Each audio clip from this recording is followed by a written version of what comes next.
তুমি কে? এই অন্ধকারে কি করো?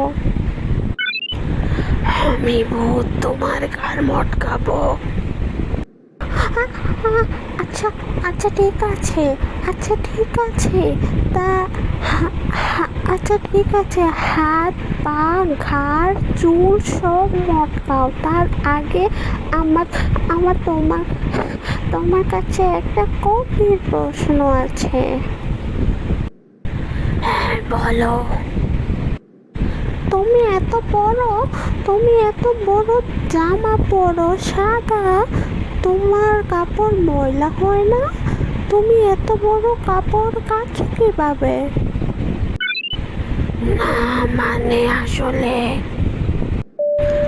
আমার আমার আমার আম্মু তো আমাকে একটা সাদা সেন্টু গঞ্জিও পরতে দেয় না, ময়লা হয়ে যাবার ভয়ে। কি মুসিবতে পড়লাম রে বাবা।